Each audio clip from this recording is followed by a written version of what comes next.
Hi, so today I'm going to do an empties video. I seem to have accumulated a lot of crap in the space of a couple of weeks because I don't think it was that long ago when I did my last empties video, and I only had like one or two things I think that were on the way out when I had done that video. So I've used up a lot of things. um, so yeah, I'll get started. I have all my stuff down on the ground and just kind of everywhere. The first thing I used up was this Soap and Glory body scrub. So this is the Sugar Crush body scrub, and it smells like cola bottles. I think it's lime and brown sugar. They say it smells like. I really liked this. It was kind of the granules in this were bigger than some body scrubs, and I found that it was very loose as a body scrub, and when I put it on my skin, it didn't really like adhere to my skin, and a lot of it ended up kind of sloughing off and going down the drain. But I did really like it. It was the first body scrub I'd ever used, so it was fun to use and kind of felt luxurious, like if you're having like a pamper evening, which I sometimes do, like just like whenever I have time, I kind of take a shower and use a body scrub and take a bath and do my nails and all that kind of stuff. I'm now using I think it's called the breakfast scrub from Soap and Glory as well, and I do prefer that because although the granules are finer, it really does stick to your skin and you get a better exfoliation. Um, I feel like that one, although the granules are smaller, because it really sticks to your skin, you get a better exfoliation. So I wouldn't use that as much, and it really does leave your skin feeling a lot smoother. One thing I will say about body scrubs, if you're not using one, obviously this is sort of like frivolous beauty stuff. It's not that important, but I do find that using a body scrub in conjunction with a moisturizer gives you a better, like, it makes your skin feel a lot smoother than just using a moisturizer, which obviously that'd make sense because you're getting rid of the dead skin and stuff. But it did really make my skin feel nice and smooth. So if that's something you're after and you don't use a body scrub, it might be something to consider. So that was good. The next thing I used up was this Tresemme heat defense spray. I really liked this. I've been curling my hair a lot recently, so I've been using this up like no one's business. It's a really big bottle. It's 300 ml. So you do get a lot of bang for your buck. I think this is around 350. I really liked this. I'm now using the Schwarzkopf Guardian Angel one. Which, first of all, I hate the smell of it. It smells like gone off perfume, and it does seem to leave some sort of a sticky residue in my hair, whereas this one really didn't. And to be honest, I didn't find that it made like a noticeable difference to my hair. But I think that's the point of a hair whatever the hell this is, heat tamer spray or heat defense spray or whatever. It's just that it doesn't, it stops your hair getting too frazzled and stuff. So that was nice. I would definitely buy this again. After I'm finished with the Schwarzkopf one, I think I'll buy that one. The next thing I used up was actually my last empties video as well, and it's the Herbal Essence Bee Strong. Bee is in the insect. I really liked this. I wash my hair very often, and I have long hair, so it can get kind of frazzled, and especially if if you have long hair that you're washing very often, it does kind of get a bit frazzled. This I found that it probably didn't lather as much as like most shampoos that I'd use, but it really did leave my hair feeling kind of nourished is the wrong word, but it didn't feel stripped in any way. And I find that some shampoos that claim they're moisturising do sort of strip your hair to a degree that does make it feel kind of a bit too squeaky or something. So I really liked this. I would definitely use this again. I think using it again really confirmed how much I liked it for me. So that was a good. So the next thing I used up was also a shampoo, and it's the Timothy Shimmer Shine shampoo. And it says it's for normal to dull hair. I used this up probably in the space of 2.5 showers. So I didn't really get a lot of time to experience the shampoo, but it was nice. I'm not so sure that I'd buy it again just because I used it up so quickly. But it was nice. I don't think this is very expensive anyway. So it's a nice one, and it's nice if you have if you have kind of dry hair like I do, or kind of frazzled hair, and you have like a lot of split ends and stuff like that. It's nice, but it wasn't exceptional. So the next thing I used up was the Umberto Giannini salt spray. I really like this. I've already repurchased it. I've lost count of how many of these I've used up. Probably around 6 or 7, maybe 8 at this stage. It gives more volume than some salt sprays do. It gives more volume than the Toni & Guy and the Schwarzkopf one. And the one thing I really like about this is it is relatively affordable, and it doesn't have alcohol in it, which I find they put in like so many salt sprays, and it really does make my hair feel really frazzled and tangly, and just I don't really like it. So really nice. I really like that. The next thing I used up was a deodorant, and this is by Sure. It's their linen scent. I got this ages ago with it was like a set. It came with this and the cotton scent as well. I like it. It was good. It did the job. I prefer the linen scent to the cotton scent, but yeah, I just like I buy whatever deodorant is on offer. I'm not really too picky, so that was that. And then the next thing was the Olay. I'm going to call it the illuminating moisturizer because this name gets more convoluted and it changes every time I use it up or buy one. But it's a really nice illuminating moisturizer that has an SPF of 15. So I really like this for under makeup and not for under makeup and stuff. It's really nice.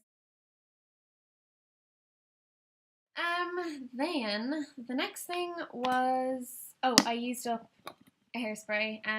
I probably used up around 2 or 3 of these. I always just throw these out after I've used them up because I use them so often. I don't really consider it an empty, but just to let you know, I've used up this. I should actually maybe keep count of how many hairspray bottles I use because I use a ridiculous amount of hairspray. Yeah, so the next proper thing I used up was this number 7 Beautiful Skin Cleansing Balm, and it says it's for dry to very dry skin. So right off the bat, I have a problem with the name of this. I don't think that it is a cleansing balm. I think that this is a straight up cream cleanser. And as for dry to very dry skin, I used this in the depths of winter when my skin was really at its driest, like very flaky and like just kind of really dry and dehydrated and stuff like that. And I really didn't feel that this did any more for me than say like the simple cleanser, cream cleanser would do. So I don't think that this is a balm. They do have, I think it's called the Melting Gel Cleanser. And it comes in the same packaging as this, but it's got more of like a pinky lid.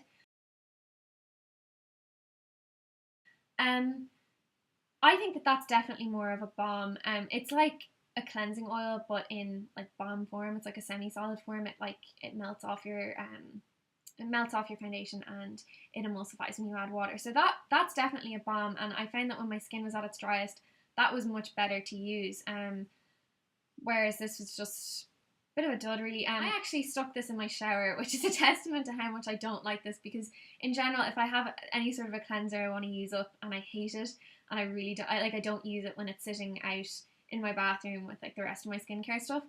I'll stick it in my shower because the logic behind that is when you're in the shower you have to wash your face, so you're going to use what's there. So if this is the only thing that's there in your shower, you're going to use it up. I just didn't like it. I really, really didn't like it. It also smells like powdery. The Melting Gel Cleanser smells like this as well, but because it's a really good product, I can kind of put up with it more. Didn't like it. And I think I got that with like a voucher from number 7, one of the number 7 vouchers, and I can't remember how much it was, but I paid a bit for it. I mean, I didn't pay full price, but I was kind of irritated. So if anyone's thinking of buying that because they think it's a balm, I wouldn't recommend it. Anyway. The next thing I used up was the Revlon Colour Stay, and I'm in the shade Ivory. I use this as like my night out foundation. If I was going out like to a club or a party or to an event, like basically if I was doing amped up nighttime makeup. Because I really like my skin to have a blank, basically to get rid of any redness, because my skin gets very red. That's one of my skin complaints. And also just to give me a blank canvas to kind of contour and put blush on and highlight and all the rest, because I'd actually contour for nights out. I don't bother doing that during the day. This reminded me of Estee Lauder Double Wear, but I much prefer Estee Lauder Double Wear, and I would definitely repurchase Estee Lauder Double Wear, and I fully intend to, and I certainly won't be repurchasing this. It was good, but I'm kind of more satisfied that I've used it up. I'll give you 3 reasons. First of all, coverage. Estee Lauder Double Wear gives much better coverage. It gives, I wouldn't say full coverage. People have a habit of calling everything full coverage and using the term lightly. I would say that, you know, for me, for a foundation to classify as full coverage, it would have to get rid of every imperfection and completely mask your skin. And to me, Estee Lauder Double Wear doesn't do that. So it gives, I would say, heavy coverage. I would say that this is medium coverage, but on the heavier side of medium. So it's good. I mean, it's enough for me for nights out, and it covers my redness, but it doesn't blank everything out, and I have to use like a concealer on spots and stuff, which I don't mind. But I prefer heavier coverage than this. I prefer the Double Wear coverage. The next thing is that it's hard to blend. I didn't find that Double Wear was very hard to blend at all. I never used a primer underneath it, and it just sort of smoothed on. I'm not sure if it's like the silicone in it or what it is, but I just found that it just smoothed on, and I used a flat foundation brush, just kind of blended across my skin, and I used one layer and it was very even. This I found very streaky, and it sort of dries quickly, and I don't know, I just found it a bit difficult, and I found that I had to use a primer underneath this to get more of a smooth application. It just looked better, and it didn't look as sort of streaky and stuff, and I found actually that I got better coverage when I used a primer. So I used the Photo Ready primer, which I really like. Incidentally, I use that under my Makeup Forever Matte Velvet Plus, which I'm using as a kind of night out foundation now. The last thing that I'll say about the third reason I don't like this and I won't buy it, is because of the bottle cap situation.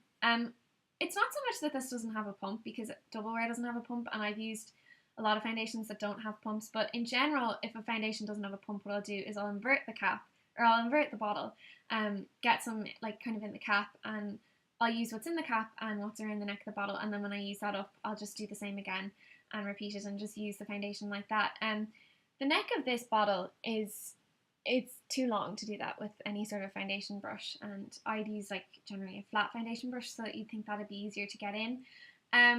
So basically what you have to do is pour it on the back of your hand. I know a lot of people don't mind doing that, but for me, I just found that it was an incredible faff, and especially if I was getting ready.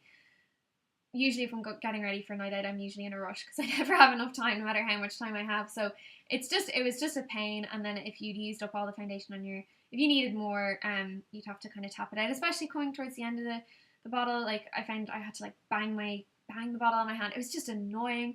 Good foundation, but I would not be buying that again. The next thing I used was this hair lightener, and if you're dark haired like me, you know, if the dark hair gene, thanks Dad, I get a bit of a mustache situation on my upper lip.